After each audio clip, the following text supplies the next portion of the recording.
اللهم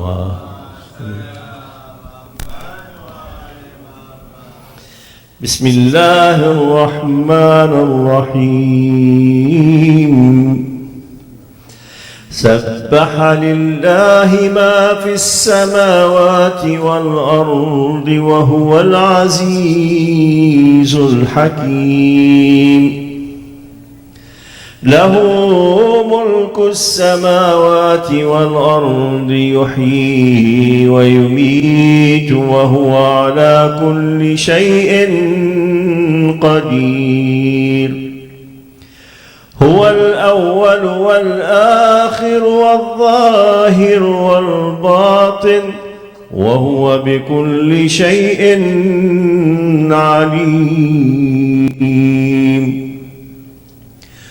هو الذي خلق السماوات والأرض في 6 أيام ثم استوى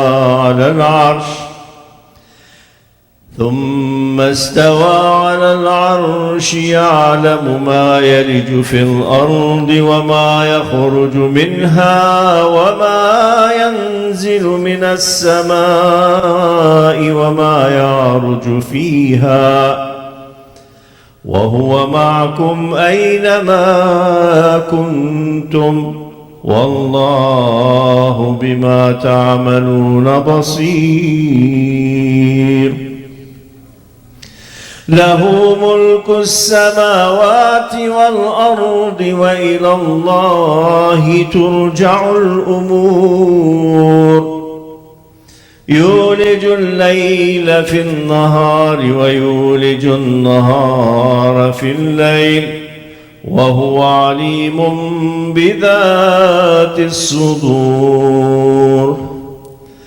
آمنوا بالله ورسوله وأنفقوا مما جعلكم مستخلفين فيه فالذين آمنوا منكم وأنفقوا لهم أجر كبير. الله أكبر. بسم الله الرحمن الرحيم. لو أنزلنا هذا القرآن على جبل لرأيته خاشعا متصدعا من خشية الله. وتلك الأمثال نضربها للناس لعلهم يتفكرون. هو الله الذي لا إله إلا هو عالم الغيب والشهادة هو الرحمن الرحيم. هو الله الذي لا إله إلا هو الملك القدوس السلام المؤمن المهيمن العزيز الجبار المتكبر. سبحان الله عما يشركون. هو الله الخالق البارئ المصور له الأسماء الحسنى يسبح له ما في السماوات والأرض وهو العزيز الحكيم. صدق الله العلي العظيم. والحمد لله رب العالمين. وصلى الله على سيدنا ونبينا محمد وآله الطيبين الطاهرين.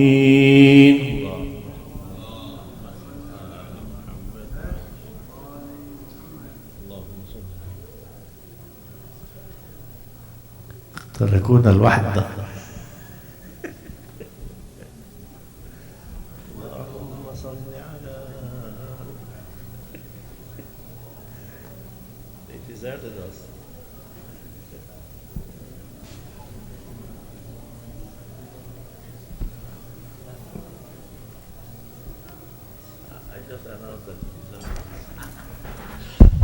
صلوا على محمد وآل محمد. اللهم صل على محمد. Inshallah, now we'll have our dear respected brother Ahsan Raza recite the English translation of Hadith al-Qisas. Sallu ala Muhammad wa ala Muhammad.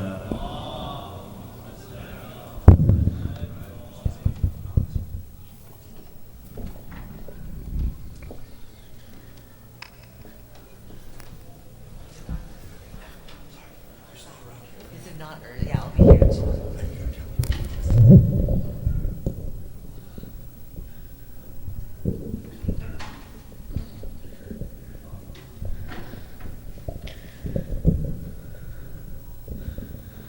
Bismillah, in the name of Allah, the All-Merciful, the All-Compassionate. Fatima Zahra, the daughter of the Prophet, peace be on them, is to have thus related an event. My father, the Prophet of Allah, came to my house one day and said to me, peace be on you, Fatima. I replied, and upon you be peace. Then he said, I feel weakness in my body. I said, Allah protects you from all weakness, father. He said, Fatima, could you please bring me the Yemeni cloak and cover me with it? So I brought the Yemeni cloak and covered him with it. Then I looked at him and saw that his face was shining like a full moon with its splendor and splendor. After a while, my son Hassan came in and said, peace be on you, mother. I replied, and upon you peace, O light of my eyes and the light of my heart. He then said, Mother, I smell a fragrance so sweet and so pure as that of my grandfather, the Prophet of Allah. I replied, yes, your grandfather is lying underneath the cloak. Hassan went near the cloak and said, peace be on you, my grandfather, the Prophet of Allah. May I enter the cloak with you? He replied, and upon you be peace. My son and the master of my fountain, Gauthar, you are given the permission to enter. So Hassan entered the cloak with him.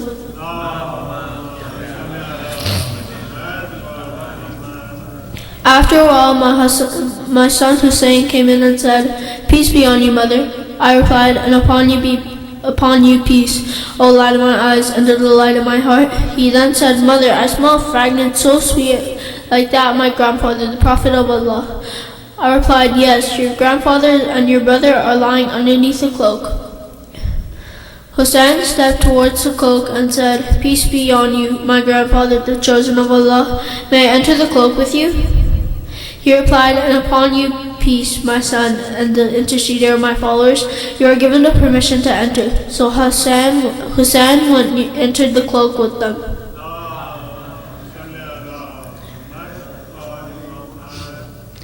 After a while, Abu Hassan Ali ibn Abi Talib came in and said, peace be on you, O daughter of the Prophet of Allah. I replied, and upon you peace, O father of Hassan and the commander of the faithful. He then said, Fatima, I smell a sweet fragrance like that of my brother, my cousin, the Prophet of Allah. I replied, yes, he's underneath the cloak with your two sons. So Ali went near the cloak and said, peace be on you, Prophet of Allah. May I enter the cloak with you? He replied, and upon you peace, my brother, my legatee, my successor, and my standard bearer. You are given the permission to enter. So Ali entered the cloak with them.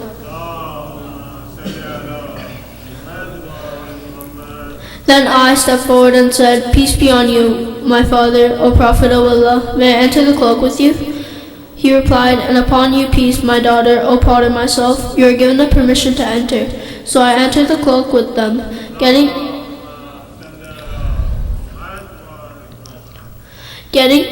together underneath the cloak, my father, the Prophet of Allah, held the two ends of the cloak and raised his right hand towards the heavens and prayed, O Allah, these are the people of my household, Ahlul Bayt. They are my confidants and my supporters. Their flesh is my flesh and their blood is my blood. Whoever hurts them hurts me too. Whoever displeases them displeases me too. I am at war with those at war with them. I am at peace with those at peace with them.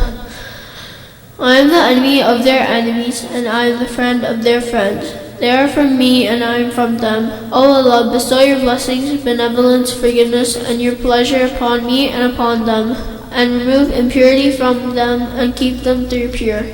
Then the Lord Almighty Allah said, O my angels, O residents of my heavens, verily I have not created the erected sky, the stretched earth, the illuminated moon, the bright sun, the rotating planets, the flowing seas, and sailing ships, but for the love of these five lying underneath the cloak. Gabriel, the trusted angel, asked, Who are underneath the cloak? The Almighty answered, They are the household of the Prophet and the assets of prophethood. They are Fatima, her father, her husband, and her 2 sons.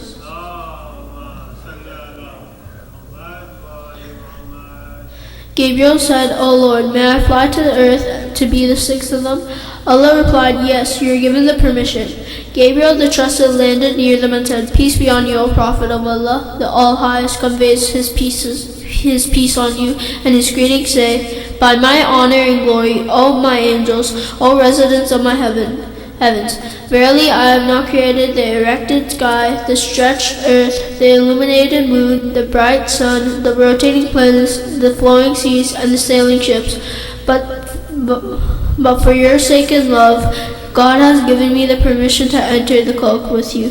May I join you, O Prophet of Allah? The Prophet replied, and peace be on you, O trusted bearer of Allah's revelations. You are granted the permission to enter. So Gabriel entered the cloak with us and said to my father, Allah sends his revelations to you. Verily, Allah's desire is to remove blemish from you, O people of household Ahlul-Bayt, and purify you with perfect purification. Then Ali said to my father, O Prophet of Allah, tell me what significance Allah given for getting together underneath the cloak. The Prophet replied, By him who rightfully appointed me a prophet and chose me a messenger of salvation of mankind. Whenever and wherever an assembly of our followers and friends mention this event, Allah will bestow on them His blessings and mercy. Angels will encircle them, asking Allah the remission of their sins until the assembly despairs. So Ali said, Verily by the Lord of the Kaaba, we and our followers are the winners. Then my father replied, By him who rightfully appointed me a prophet and chose me a messenger for the salvation of mankind, whenever and wherever an assembly of our followers and friends mention this event, there shall remain none grieved, but Allah will remove his grief. There shall remain none distressed, but Allah dispel his distress. There shall remain none wish-seeker, but Allah will grant his wish. Ali happily said, Verily by the Lord of the Kaaba, we and our followers are the winners and the blessed in this world and the next. Salawat.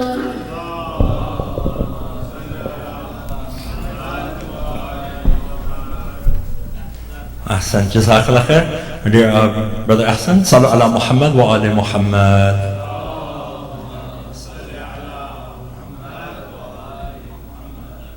Alhamdulillah, this weekend by the mercy of Allah subhanahu wa ta'ala, we're blessed to have amongst us our respected Sheikh Jafar from Toronto. Alhamdulillah, he's no stranger of our community, and we kindly request everyone to welcome him with a loud salawat upon Muhammad wa ali Muhammad.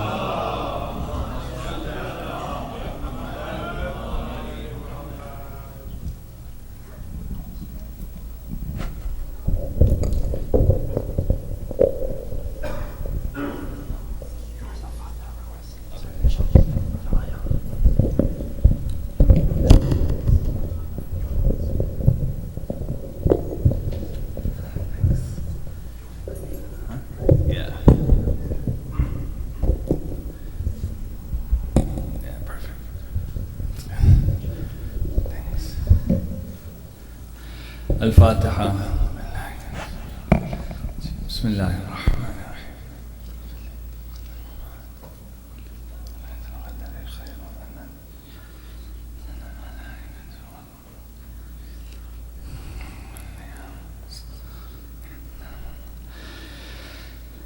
أعوذ بالله من الشيطان اللعين الرجيم.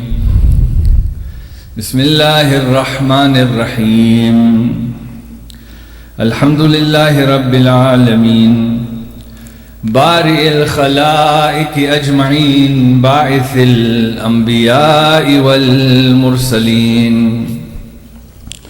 صلى الله وسلم عليك يا رسول الله.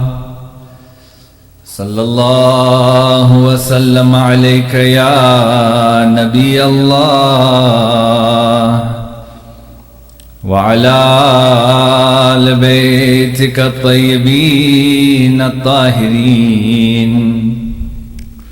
صلى الله وسلم عليك يا أبا عبد الله يا ابن رسول الله يا رحمة الله الواسعة ويا باب نجاة الأمة يا غريب يا غريب يا مظلوم كربلاء. ما خاب من تمسك بكم وأمن من لجأ إليكم. فيا ليتنا كنا معكم سادتي فنفوز والله فوزا عظيما.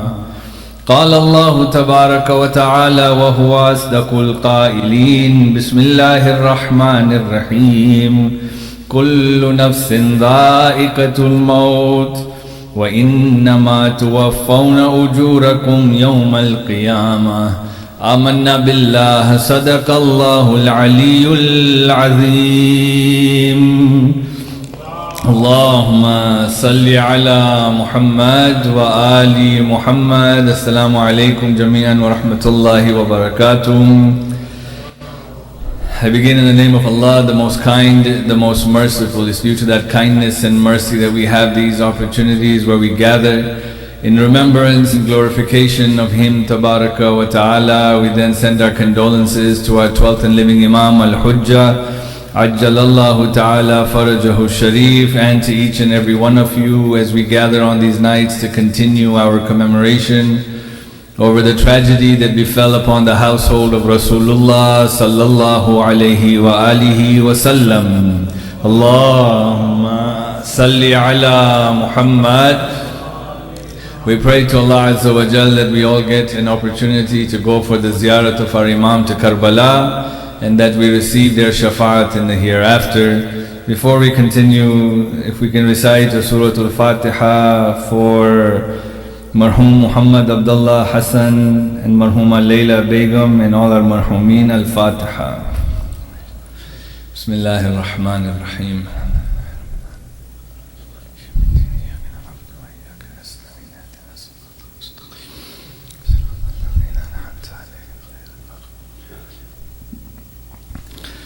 And if we can also recite Dua Shafa for all the members of their family who are ill and all those who are in need of our dua. Bismillahir Rahmanir Rahim. Amma yujibu al-muttarra idha da'ahu wa yakshifu as-su'.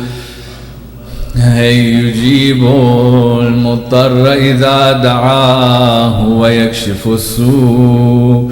أما يجيب المضطر إذا دعاه ويكشف السوء. أما يجيب المضطر إذا دعاه ويكشف السوء. أما يجيب المضطر إذا دعاه ويكشف السوء. Ya Allah, Ya Allah, Ya Allah. May Allah heal all those who are going through difficulty. Sallu ala Muhammad wa ali Muhammad. Muhammadin wa ali Muhammad. One of the beautiful lessons that we learned from the tragedy of Karbala that we see very clearly was the readiness of the companions to meet their death. Yeah. This is something that when we look at the tragedy of Karbala in particular on the day of Ashura, when the situation became really clear to them that there was no way for them to save Imam al-Hussein alayhi salam, and there was no way for them to save their own lives, because the reality became quite apparent very quickly when you have such a large number versus a smaller number. History tells us that these companions would vie with one another, compete with one another to sacrifice their lives first in the cause of Allah subhanahu wa ta'ala. They were prepared, they were ready, and they would each come, we are told, on the day of Ashura to meet our Imam and to greet him, and they would say, Assalamu alayka ya ibn Rasulillah, that I send my salam to you, O the son of Rasulullah. And the Imam would reply back very beautifully, and he says, Wa alayka salam wa nahnu khalfak. Very beautiful. He said, peace be upon you, and we are right behind you. That you are not going to be distant from us, that we are joining this eventual fate. This readiness for death is a characteristic or a quality that Allah Azza wa Jal expects from believers. That as believers, we should be prepared for our eventual crossing over, for our journey towards Allah subhanahu wa ta'ala. And it's this being ready for death really that will help us prioritize the hereafter over this world.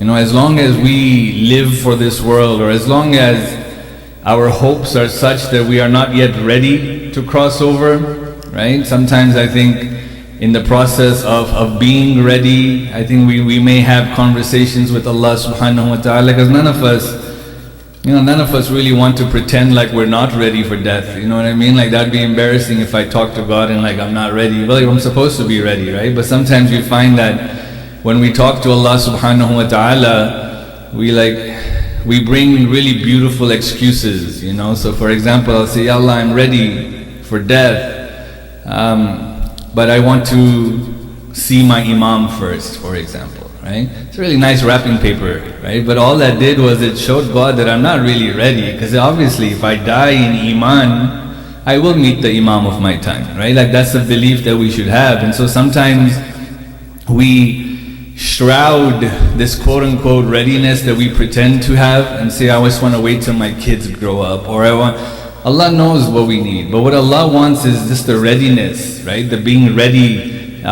for that eventual journey. I think sometimes in our minds we think that if I become ready, that God will be like, let's go, I'm ready for you, right? And that's not how it works, right? Just because I'm ready, it doesn't mean that I'm going to be taken right away. The reality is that our life is planned by God. We don't know when this life will come to an end.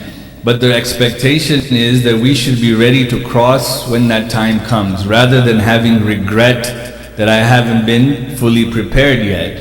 I don't think any one of us are oblivious to the fact that we have been created for the hereafter. We haven't been created for this world. I think conceptually, there are many concepts that I think intellectually we buy into, right? We buy into the concept of God.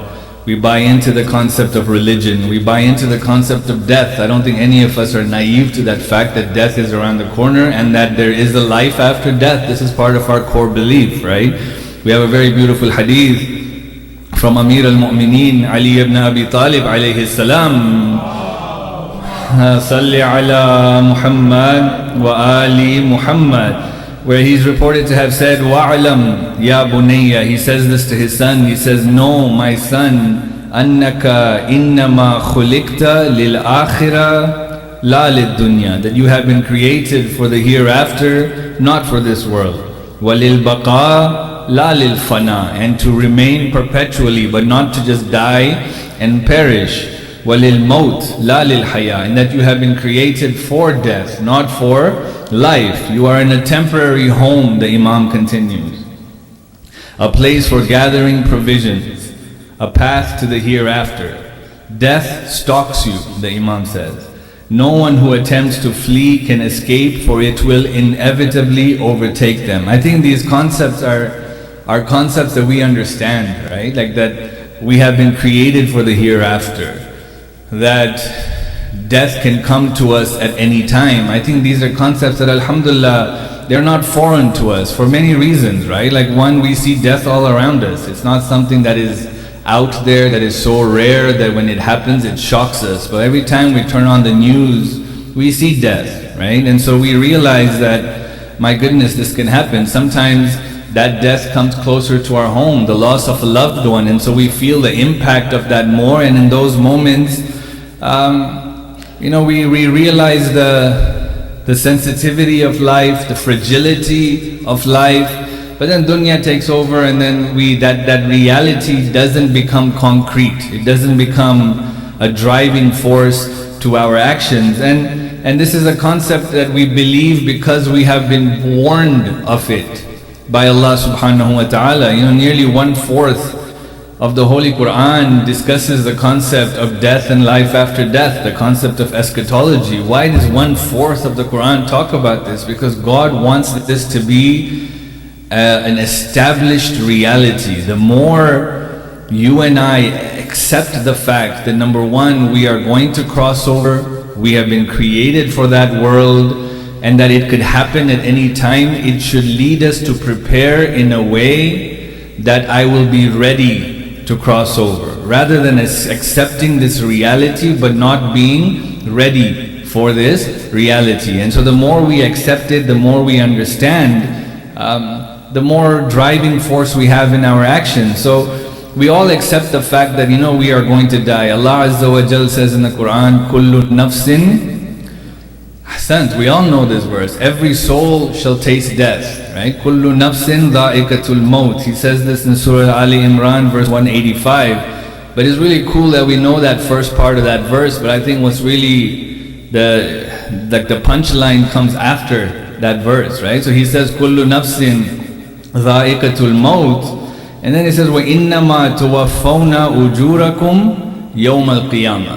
Indeed, you will be paid back in full on the Day of Judgment. Yeah? And this is that reality of death that I think is really important for us to grasp, right? That with death comes absolute and complete accountability, right?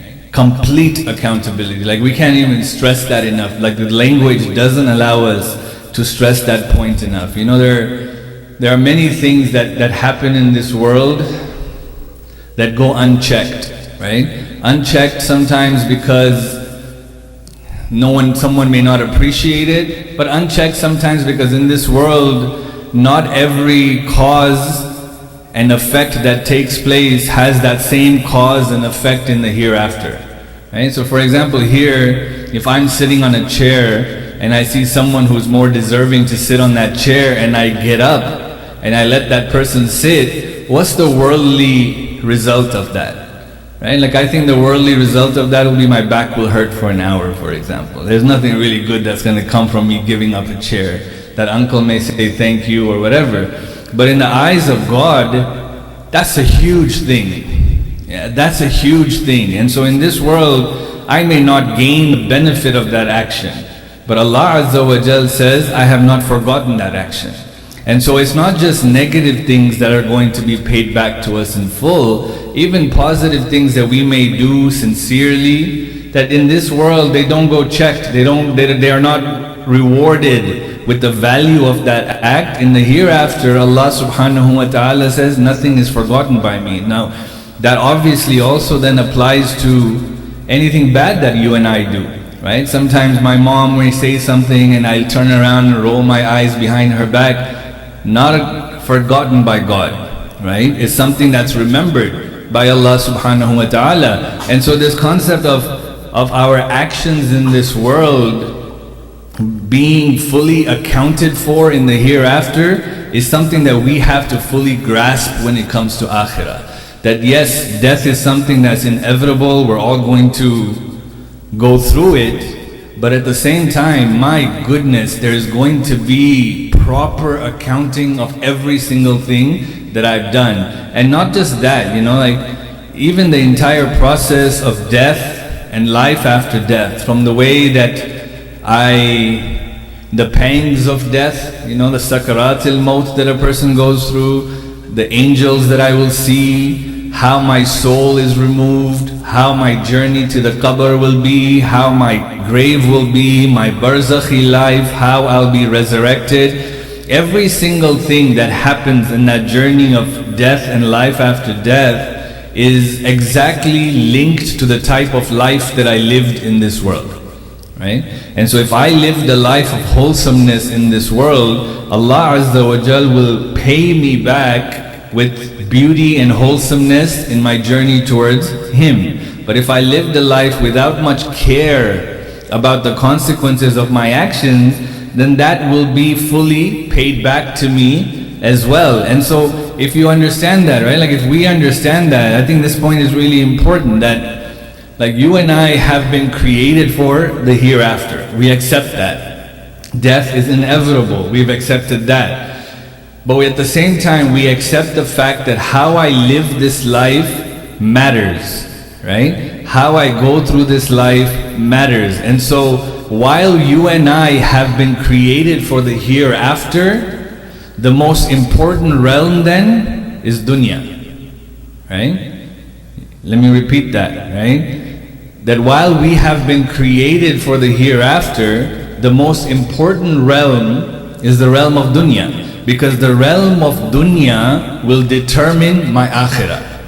And so this temporary life is going to have an impact for eternity, and that's something that we can't take lightly, right? There's this really cool hadith. It's narrated by our sixth Imam As-Sadiq alayhi afdalu salatu wassalam. Ma salli ala wa ali Muhammad, where he's reported to have said, Ma khalaqa Allahu khalqan illa ja'ala lahu al-jannata ja'ala lahu fil jannati manzilan wa fin nari manzila. He says there is not a single person who is created except that Allah subhanahu wa ta'ala makes a home for them in paradise and makes a home for them in hell. Not a single person is created except that God makes a home for them in paradise and a home for them in hell. فَإِذَا سَكَنَ أَهْلُ الْجَنَّةِ الْجَنَّةِ وَأَهْلُ النَّارِ النَّارِ نَادَى مُنَادٍ. And when the people of heaven enter their place in heaven, and when the people of hell enter their place in hell, a caller will call out. And then I'll just paraphrase because it's a long hadith, but what does the caller say? The caller will say to the people of Jannah, look at hell. And so the people of Jannah will look at hell, and then their place in hell will be made clear for them. And the angel will say to them that was your place, لَوْ عَسَيْتُمُ اللَّهَ دَخَلْتُمُوهَا. That if you had disobeyed God, that would have been your current home right now. And the people of paradise, the narration said that if they could die of joy in paradise, they would die from being excited at not being in that place. And then, subhanAllah, the same thing will be told to the people of hell. Yeah, that they will say, look, and they will look, and then they will see paradise. And then will say, that was your home, if only you had obeyed Allah subhanahu wa ta'ala in this world. You know how cool that hadith is, right? You know, like what I like about this discussion or this journey about the hereafter is that in this world, like you and I will be kind to each other, regardless of the fact whether you're a believer or not. I'm going to be kind to you. If someone, for example, is thirsty, I don't ask, you believe in Ali? No, I'll give him water, regardless of who that person is, right? I will help, I will do whatever. I'll show mercy to whomever, because that's what God expects. But when we cross over, the people whom God does not show mercy to, no one will show mercy to, right? It's really something you and I have to understand. You know, sometimes like we may, like Allah says, there's a very cool set of verses. I say cool because they're really nice, yeah? Like the reality that God paints is really nice. That nice if we accept it, you know, if we're on the right side. But like Allah says, you know, like when the believers will have light, right? They will walk with light, and this light is a manifestation of their actions in this world. And so whatever we do, the translation of that good action in the hereafter is that it becomes light, and we need more light. As much light as we can gain, the better in the hereafter.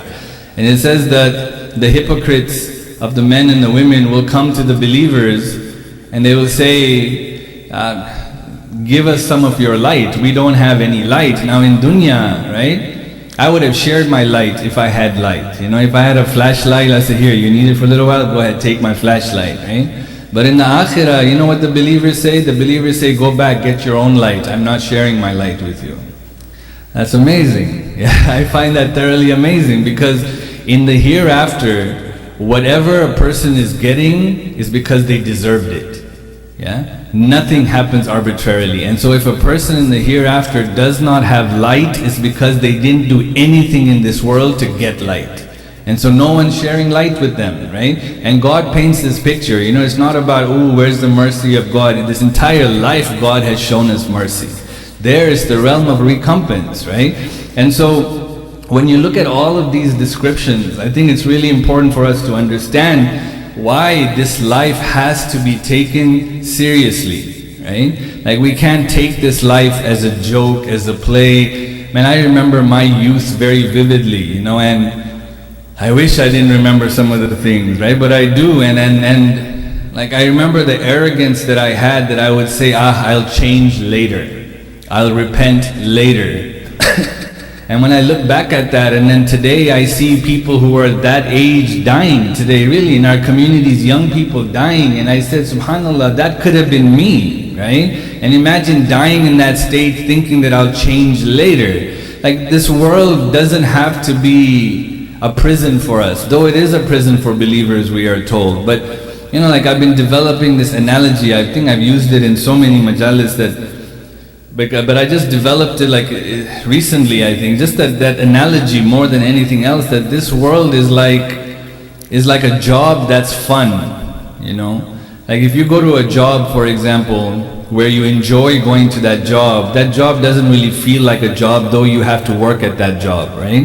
Like, if you're passionate about what you do, then waking up in the morning is not a drag, right? It's not difficult. Dunya is like that. Yeah? Dunya is a job. Yeah? Dunya is a job. We have a job to do. What's our job? Prepare our akhirah. That's it. That's our job, right? But we can have fun in dunya. Just like a job that's fun. We have boundaries with which we can stay in, but those boundaries are so wide that we can do many things and enjoy the benefits that God has placed in this world. But just like a job that I have fun at, if I'm not producing at that job, I'm going to get fired. Regardless of how much fun I have, I'm going to get fired. Well, dunya is like that. I gotta produce, right? I have to get out there. And so this world, we can have fun, but my goodness, it's really important that we never lose sight of the fact that we've been put here for a purpose. And that's to secure our akhirah. And in that process, if I have to not do certain things that many other people are doing, I should have enough faith to sacrifice that temporary enjoyment for the promises that God has set for later. And this is not a concept that I think is like out of this world, right? Like to say that, everyone's watched this movie, but it's some inappropriate things in it, so I'm not going to watch it. It's okay. You're not going to die from not watching it. You're not going to die from not enjoying these things. But it's not a concept that's foreign. I remember, subhanAllah, just recently, God works beautifully. I called my brother, and he was visiting my other brother, and so I felt really jealous that I wasn't there. It was bothering me that, subhanAllah, all of them are getting together and I'm not there. So I called them and I was like, what are you guys doing?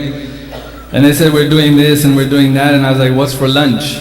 Right? Because that's what we talk about. We talk about food. And I said, what's for lunch? And he said, oh, we're skipping lunch today. And I was like, what? I was like, why? He's like, big dinner planned. Yeah? And I was like, subhanAllah, that makes a lot of sense, right? Like, if there's a big dinner planned, you don't want to cramp that dinner by eating a lunch, right? That's the way the world and the akhirah works, right? That sometimes for the sake of my security of akhirah, I sacrifice some of my dunya, right? And so if there are things that are fun, but is going to hurt my akhirah, man, I should have enough faith to say, it's not worth it right now, I'll get it later with God, right? And so this is that relationship that we have to have when it comes to akhirah. So we've understood so far that we're going to die, right? We've also understood that when we die, there is an absolute accountability of every single thing that we do in this world, and therefore this world is extremely important in our journey forever. Now when we look at our literature, we find that those who are successful in the hereafter are those who planned for the hereafter. So there is no chance of me just tripping into success in Jannah. Like, ooh, I found myself in Jannah. No, you had to work for Jannah, right? Like you had to, like sometimes we think Jannah is something that is cheap, like everyone gets. No, Jannah is too valuable. You have to earn for it, right? Like you have to work for it. And what you find in our traditions, and especially what the Quran tells us, is that those who are successful in death and life after death are those who planned for death and life after death, right? Very nice set of verses. Again, to use that very cool set of verses, but very nice verses from Surah Al-Haqqa, verses 19 through 28, where Allah Azza wa Jal, He describes people who are given their books, their accounts. And He says, فَأَمَّا مَنْ أُوتِيَ كِتَابَهُ بِيَمِينِهِ. And as for those who are given their books on their right hands, right?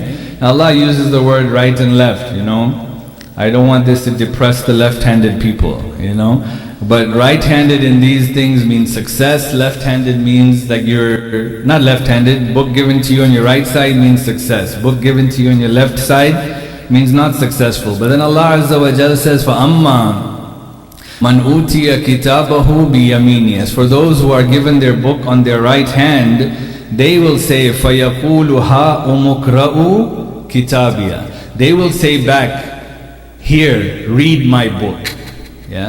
Why will they say, here, read my book? إِنِّي ظَنَنْتُ أَنِّي مُلَاقٍ حِسَابِي أَحْسَنْتُمْ. Because I knew this day will come when my accounts will be taken. Subhanallah. You know how confident you must be in your book to tell God, read my book, I'm ready for this day. You have to be confident, right? That in your book there is nothing that you're going to be held accountable for.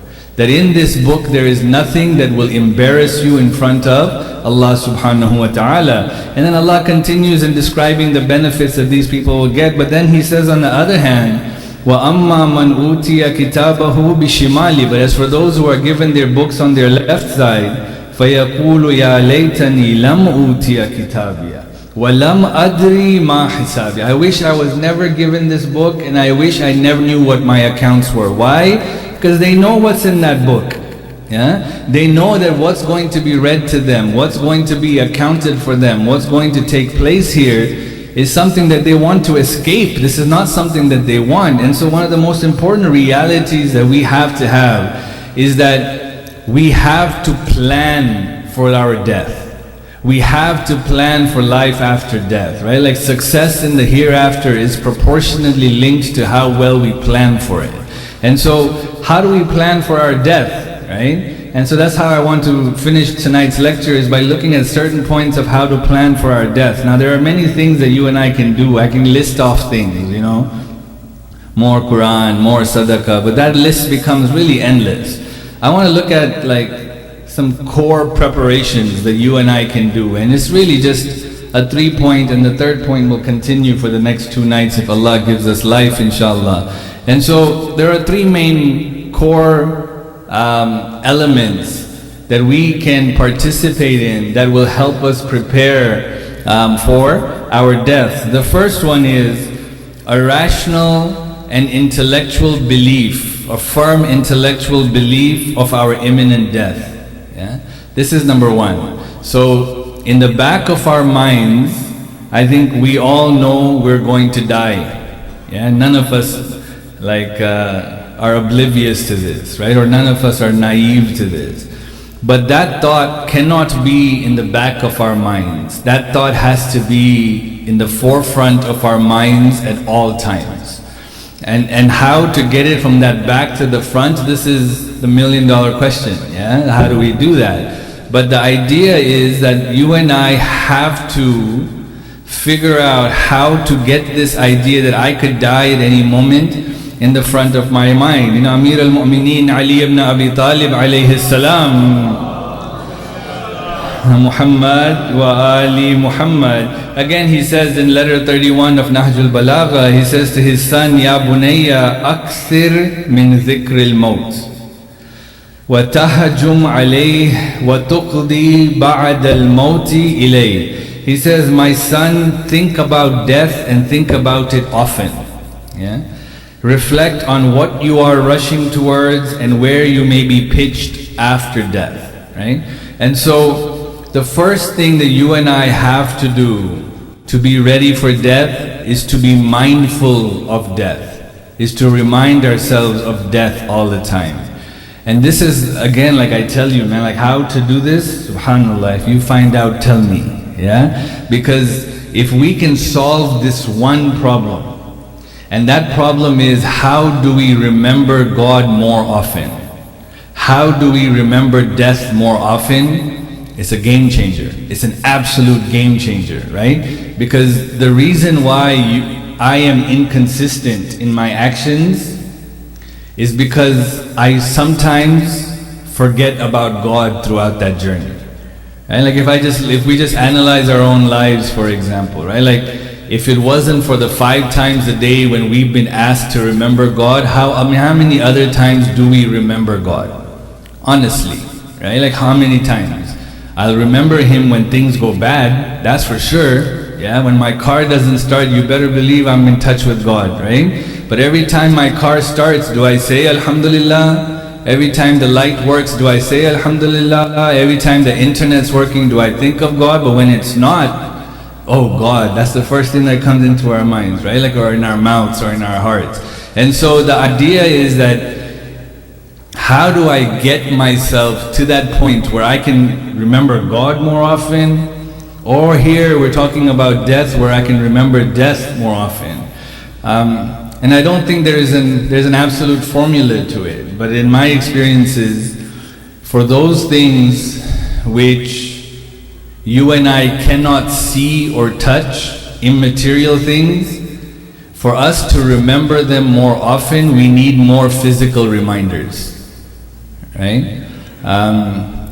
So like in a simple example, like I've been here a few times, I know many of you, but when I'm not around and when you're not physically around, we don't think of each other that often, you know. But when you see a physical reminder of me, you see a YouTube video of me and be like, oh, that's Sheikh Jafar, right? But when you don't see one, you don't think of me, right? I don't feel bad, you know. But that's the reality, right? That's the reality of life. When something is not in front of us, if there is no physical reminder of it, I will tend to not remember it that often. Well, God's not in front of us physically, and so I have to create more physical reminders, right? Death is something that we see and so we remember, but it's not all the time around us, and so we forget that I could die at any moment. And so one of the things that you and I have to do is set physical reminders, honestly, right? Brother was talking about setting alarms. It's something that I've given examples all the time, but set alarms. Why? So that when it goes off, that just to say, oh man, I could die any moment. That's it. I'm telling you, the more often we remember death in times of ease, God will remind us of it when we need to remember it the most, right? And so the same applies for God, right? Like, so if I, for example, have a bad habit of looking at inappropriate things on the laptop, for example, right? I'll put a sticky tag right in front of your camera that says remember God or remember death, right? I don't think all of us will like flip that off and be like, nah, I'm still doing it, right? Like, I don't think we have that kind of courage. We have faith, alhamdulillah, right? If you have a problem with listening to music in the car, well, put a big sticky note there, remember God, right? None of us are going to be like, let me take that off, or let me still play music while that big sign of remember God is there, right? Put physical reminders to remind you of death. Right? And the more we remember it, I'm telling you, it will have a huge impact, because then it makes you act correctly. Right? If I remember death, I'm more prone to act correctly. But the difficulty is in remembering death, right? Part of that, additionally, visit the sick more often. right? Attend funerals. My goodness, we can do an entire lecture on the importance of participating in funerals, right? But there's such value in that from a physical world where it'll remind me of death, the gravity of it, I'll see the loved ones crying, it will affect me, but at the same time in a spiritual realm, participating in funerals has a way of cleansing our souls, right? And so participate in funerals, and then of course ask Allah subhanahu wa ta'ala to remind us of it more often. I think when we begin to ask for these type of things, it has a huge impact on our lives, right? Because like when we were kids, we would ask for certain things. And then I would ask for like a toy, for example, right? And then I got older and I would ask God for good grades, for example, right? Like as if that's how it works. But that's how it was, right? Like, Ya Allah, I didn't study, but give me a good grade, right? And then I got older and I asked God for a job, and I asked God for a wife, and I asked God for children. But then eventually, now I'm asking God for forgiveness, right? Now I'm asking God for an easy death. Now I'm asking God for ukhrawi things, not dunyawi things. And that's a sign of maturity, right? And so when we begin to ask for God for things like this, like, Ya Allah, remind me of death more often, that's a sign of maturity. God wants us, God is in many times waiting for us to ask the right question. Right? And so ask these type of questions. So the first thing you and I have to do is intellectually buy in and accept that death can happen all the time. We've given some examples, but I think reminders are huge, right? So set reminders, not just alarms and sticky notes. Change your watch. If you wear it in the left hand, wear it in your right hand. Whatever, change your habits. If you change your habit just a little bit, your mind will wonder why. And then you can remind it why you have changed your habit, and that will help. So the first one is how to prepare for death is to intellectually buy in, right? That I intellectually buy in that I could die at any moment. The second core principle is that then my action needs to be consistent with that buy-in, that intellectual buy-in. So this is where oftentimes we have huge disconnect, right? And that shows, when we have a disconnect, it shows that that concept is not firmly ingrained, but it's in the back. So for example, like I believe in God, right? But yet sometimes I'll sin. And so clearly I haven't believed in God well enough, right? And so I believe in God, but if I believed of Him like consciously, I wouldn't sin. I swear to you, none of us would sin if we really believed in God the way we need to. Similarly, when it comes to death, right? Like I know we believe in death, but my goodness, sometimes my actions are like I'm going to live forever, right? Like it doesn't even matter how I'm going to happen, right? Like how I live this life. But imagine, like that matters, right? So the second point of how to prepare for death is to ensure that my actions are in line with the belief that this could be my last act. You know what I mean? Imagine that. Like this could be my last act. If I thought of things in that way, then I'd ensure that my last act is noble, isn't it? Like I wouldn't do something that like problematic. Our first Imam, again, Amir al-Mu'mineen alayhi afdalu salatu wa salam, Salli ala Muhammad wa ali Muhammad. He says, فَكُنْ مِنْهُ عَلَى حَذَرٍ أَنْ يُدْرِكَكَ وَأَنْتَ عَلَى حَالِ السَّيِّئَةِ. He says that be watchful that death sees you while you are in a state of disobedience. You know? Like imagine like we call that like your hand getting caught in the cookie jar, right? Like your mom's like, what are you doing? Like nothing, but she sees you with your hand in the cookie jar, right? Like imagine meeting God like that. You know, I'll tell you, it's a really funny story. I think it's funny, right? Like one day I was driving with my family, and we pulled up to a red light, and this car pulls up next to us. It's like bumping music, yeah, like proper windows down, music bumping. And I look over, and it's a kid from our mosque, yeah. Oh, it was amazing. Yeah. And this kid, you should have seen his reaction. He looked at me, his jaw dropped. He's like, oh my God, right? And he just turned the music down, and I just kept it cool, you know, because I'm cool like that. But I was like, yeah, I just said salam, and then I just drove off. I never talked to him about it again but that kid was embarrassed, yeah? He's embarrassed, the sheikh of the mosque, and he's doing, man, like how can we not, we're embarrassed to do things in front of each other, but in front of God we're not embarrassed? You know, like subhanAllah, like where is our belief in God, right? Like where is like how can I sin, honestly? And imagine if I am sinning, like I'm watching something inappropriate, and if I die at that moment, that's how I'm gonna meet God? SubhanAllah, I'm in the car playing music, and God forbid I get into an accident, and that's how I meet God? What an embarrassment that would be. What a literal embarrassment that would be.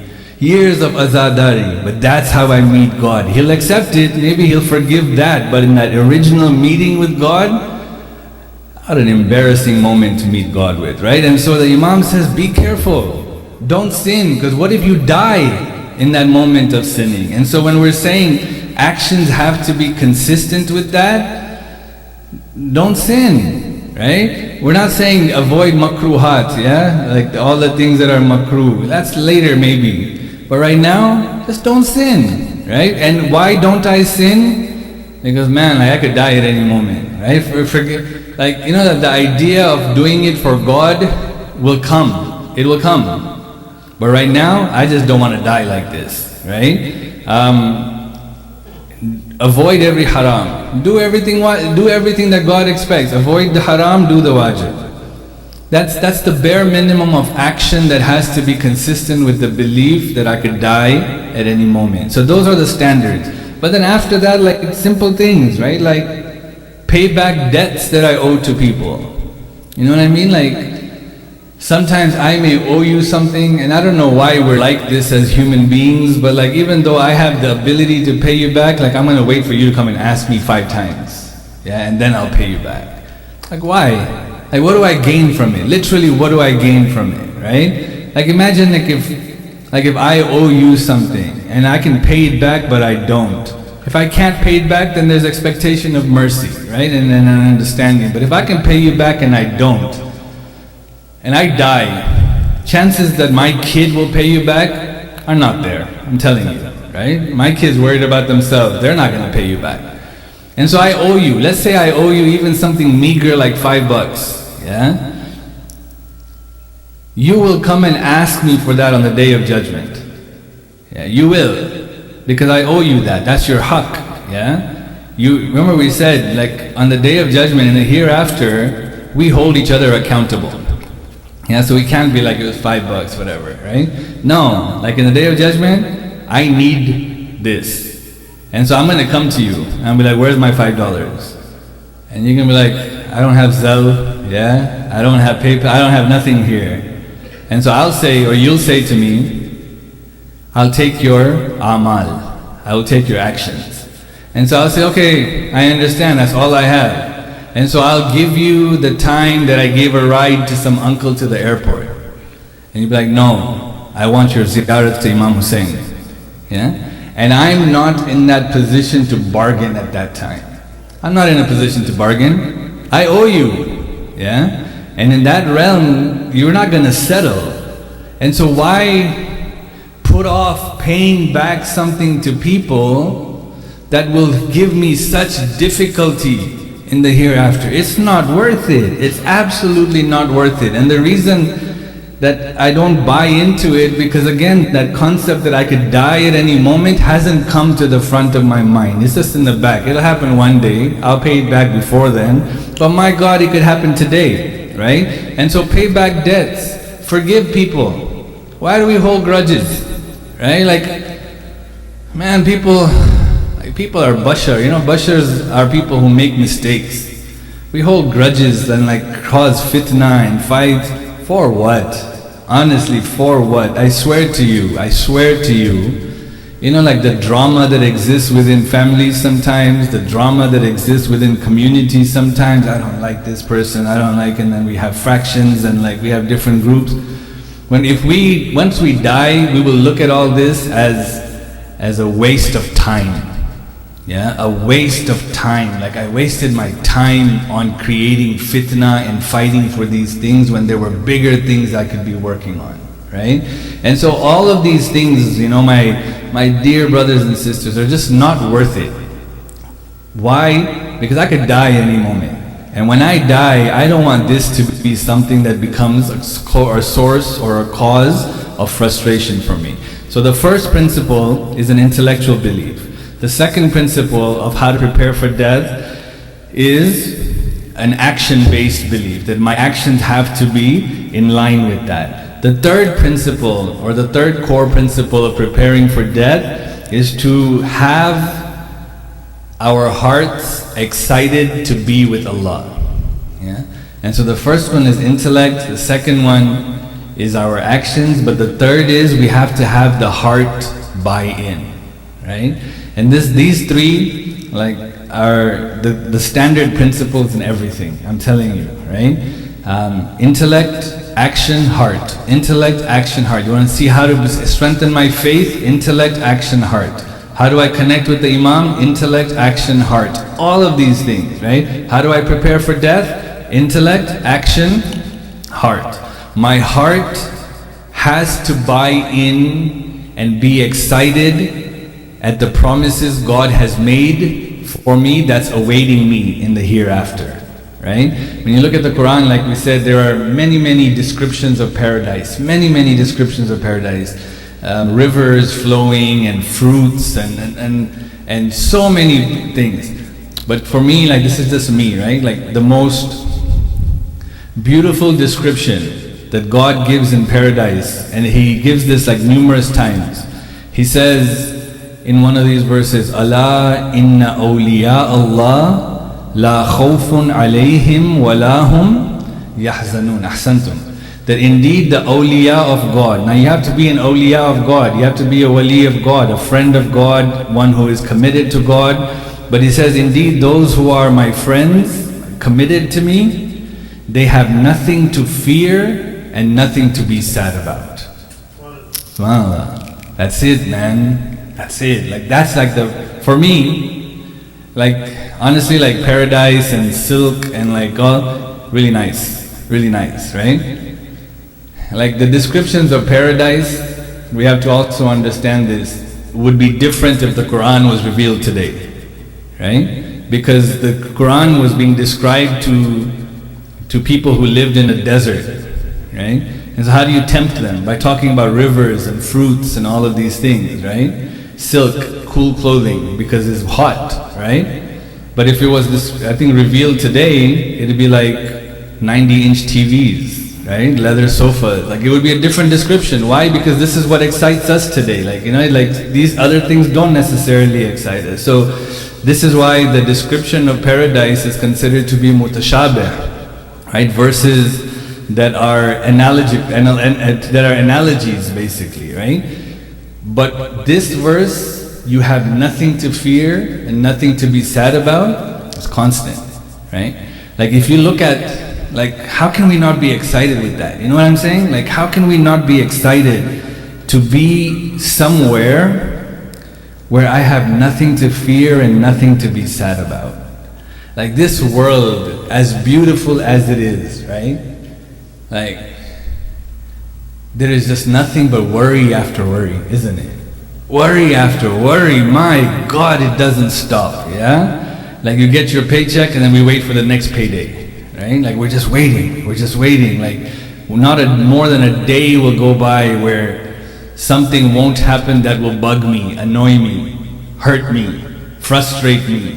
Could be I stubbed my toe, could be traffic, could be my kid talked back to me, could be something, I'm Allah says there is a world where none of that will ever happen again. Yeah, subhanallah, right? A world where I don't have to look to see Palestinians being killed. A world where I don't have to see famine in Sudan and Somalia. A world where I don't have to see people in Parichinar dying, for example. A world where there is no more difficulty. Why are we not excited for that? You know what I mean? Like, they have to ask ourselves that question. Like, why am I not excited for that? Like, obviously I'm not going to do anything to get there, but why am I not excited for that? And the reason I'm not excited for that is because my heart hasn't bought into it. Yeah? Like, it's there in my mind, but if my heart buys into it, man, then I'll be working for that world. I want to be in that world where there's nothing to fear, nothing to be sad about, right? And this is something that we have to understand about the power of the heart. That if the Allahumma salli ala Muhammad wa ali Muhammad, that the reason why I have not been able to fully be excited about the promises God has made about the hereafter is because my heart still hasn't connected to God.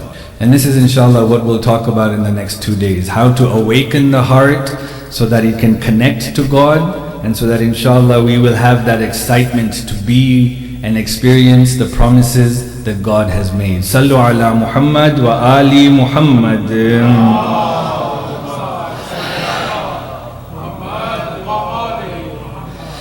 We are in these days where we are commemorating the second half of the tragedy that befell upon the household of Rasulullah. You know, in many ways, my brothers and sisters, this second half of this musibah, that which started immediately after the shahadat of Aba Abdullah, was more painful for the Ahlul Bayt than the shahadat of Aba Abdullah. This is why our fourth Imam, when he was asked, Mawlai, why do you still cry? Why these tears? What did the Imam alayhi salam say? Yeah, he says, yes, death for us is ordinary. Martyrdom is an honor. But when have you ever heard of women and children being taken as prisoners from the Ahlul Bayt? When have you heard of their hijab being stripped and being paraded through the streets?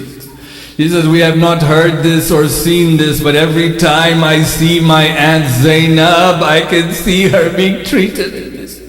And it breaks my heart to see her in this way. This is why this second half of this musibah is so difficult for the Ahlul Bayt.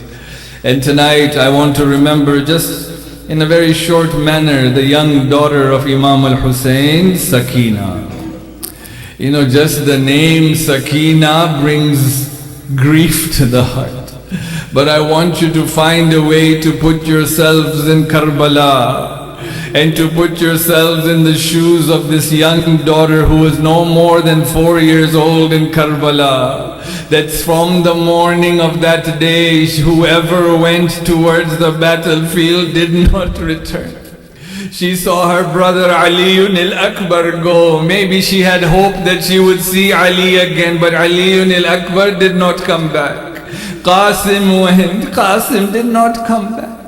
Abbas went. You know, we are told Sakina had such a hope of getting water when Abbas went, that when Abbas did not come back, Sakina did not ask for water again. But the heart of this child had been broken over and over again. So when her father said farewell to Sakina, we are told Sakina rushed out to Imam al-Hussein.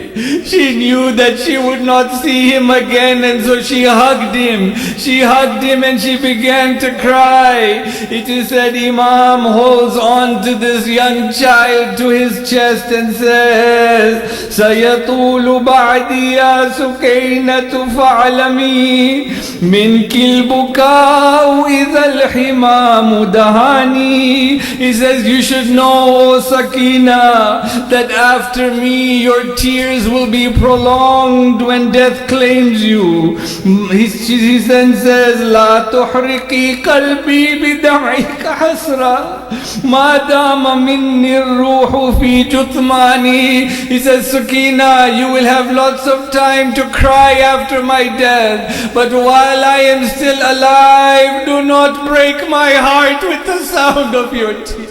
This was the pain the tears were causing the heart of Abu Abdullah, and how right Hussein alayhi salam was, that after his martyrdom they attacked the tents of the family. After the martyrdom they ripped off the hijabs of the family. They set fire to the tents of the family, but they did not stop there. They slapped the cheeks of young children. They ripped off the earrings of young children. In this state, Sakina runs towards the battlefield. There is no one to protect her. And so what does she want? She wants the comfort of her Baba. She cries out, Baba. It is said, when everything settled, Zainab found Sakina sleeping on the chest of Abu Abdullah. I wonder, my brothers and sisters, that how did she find the chest of Hussein? A body is identified by the head. The head of Hussein was not there. That body had been trampled. My heart asks, I wonder if in that moment Sakina crying out, Baba, help me Baba. A voice called back and said, Ilayya, Ilayya, ya, come to me my child, I will comfort you.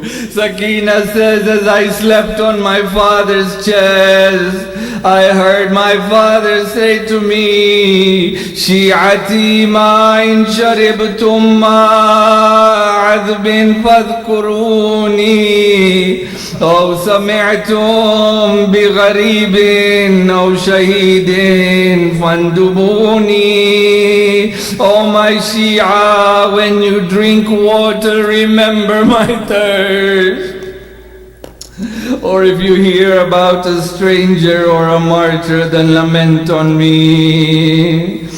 فسيعلم الذين ظلموا أي منقلب ينقلبون والعاقبة للمتقين. إنا لله وإنا إليه راجعون. We ask Allah subhanahu wa ta'ala to hasten the return of our Imam, to forgive the sins of our parents and loved ones, for those going through difficulty, that He end their difficulty, for those that have asked us to pray for them, Ya Allah, accept their hajat. ربنا تقبل منا إنك أنت السميع العليم وتب علينا إنك أنت التواب الرحيم. ماتم حسين. Hussein, Hussein. Hussein, Hussein. Hussein, Hussein. Hussein, Hussein. Hussein, Hussein. Hussein, Hussein. Hussein, Hussein, Hussein, Hussein, Hussein, Hussein, Hussein, Hussein, Hussein. Who is this girl in Karbala? She looks like she is Sakina. Who is this girl in so much pain? She looks like she is Sakina. Who is this girl in Karbala? She looks like she is Sakina. Who is this girl in Karbala? She looks like she is Sakina. Who is this girl in Karbala? She looks like she is Sakina. She's coming towards the battlefield. She's coming towards the battlefield. Why is she turning towards Najaf? Why is she turning towards Najaf? Is her grandfather Ali? Is her grandfather Ali? Is her grandfather Ali? she looks like she is Sakina. Who is this girl in Karbala? She looks like she is Sakina. Who is this girl in Karbala? She looks is Sakina. Why is there no one helping her? Why is there no one helping her? No comfort and no sympathy. No comfort and no sympathy. Has she been orphaned at this age? Has she been orphaned at this age? Has she been orphaned at this age? She looks like she is Sakina. Who is this girl in Karbala? She looks like she is Sakina. Who is this girl in Karbala? She looks like she is Sakina. Why are her ears bleeding so much? Why are her ears bleeding so much? Why is this young girl being slapped? Why is this young girl being slapped? This tender age and so much pain. This tender age and so much pain. This tender age and so much pain. She looks like she is Sakina.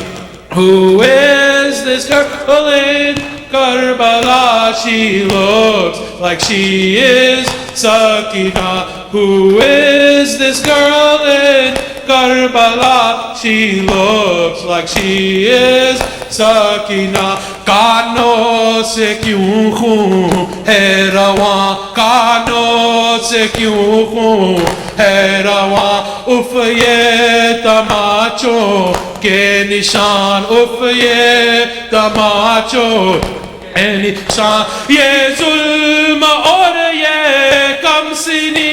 ये जुल्म और ये कमसिनी. ये जुल्म और ये कमसिनी. ये तो सकीना लगती है.